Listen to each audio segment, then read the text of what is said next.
अस्सलामुअलैकुम। Welcome to another biology lecture. और आज का हमारा टॉपिक ऑफ डिस्कशन है leaf curl disease of cotton.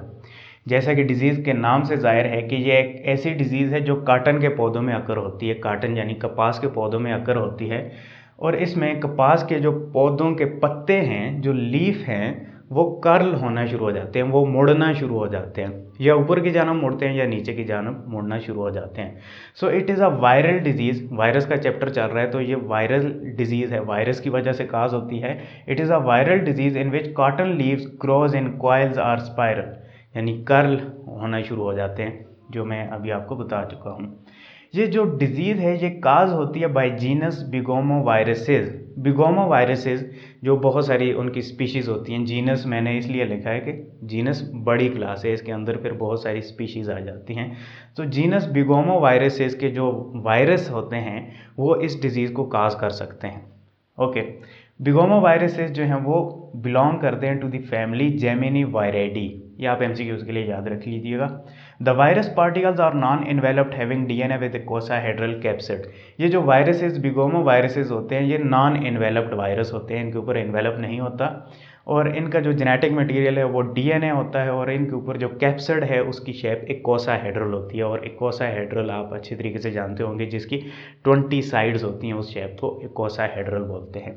Okay, disease is reported from Pakistan for the first time.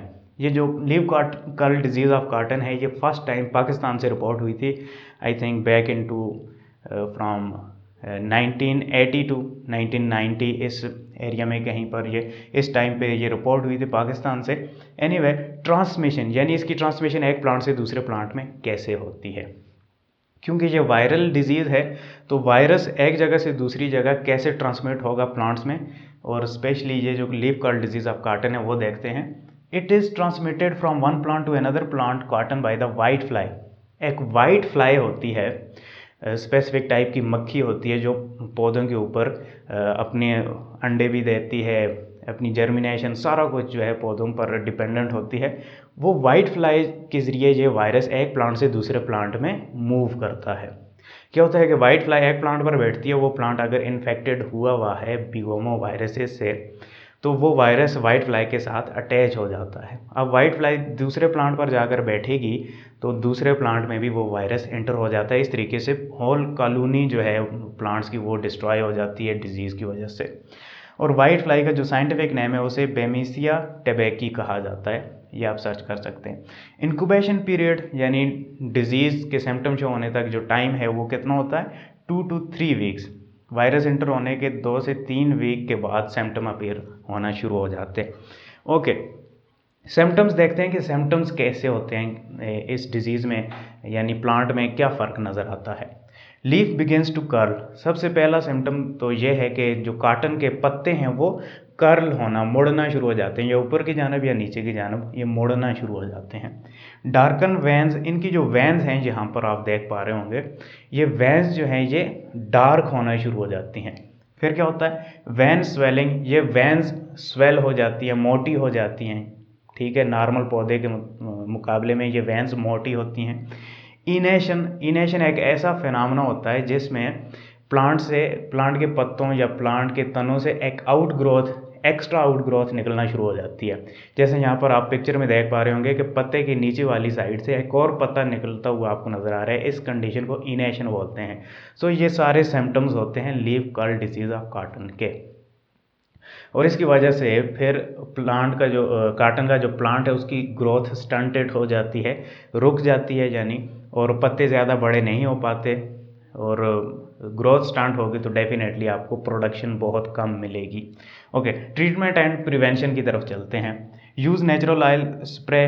कुछ natural oil होते हैं जैसा कि सीड ऑयल्स होते हैं, olive, castor oil, palm oil, बहुत सारे ऑयल्स होते हैं, उनकी स्प्रे की जाती है। उसकी वजह से वाइट फ्लाई जो है वो पत्तों के ऊपर अपने एग ले नहीं कर सकती, बैठ नहीं सकती, तो उसको प्रिवेंट करने के लिए, वाइट फ्लाई को प्रिवेंट करने के लिए हम नेचुरल ऑयल की स्प्रे कर सकते हैं। इसके अलावा इंसेक्टिसाइड यूज़ किए जा सकते हैं। जो इंसेक्टिसाइड ऐसे केमिकल्स होते हैं जो इंसेक्ट को किल करते हैं, और वाइट फ्लाई एक इंसेक्ट है, आर्थ्रोपोडा फैमिली से बिलोंग करती है। सो इंसेक्टिसाइड यूज़ कर सकते हैं to control white fly. Use resistant और tolerant varieties.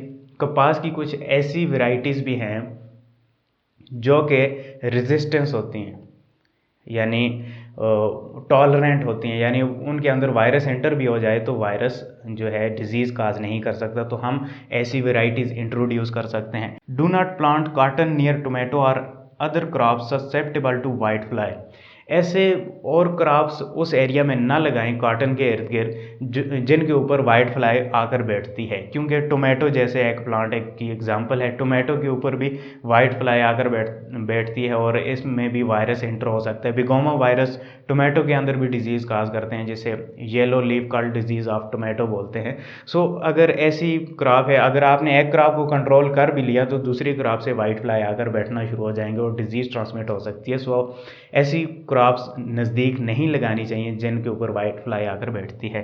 Practice crop rotation by planting crop that are not susceptible to white fly.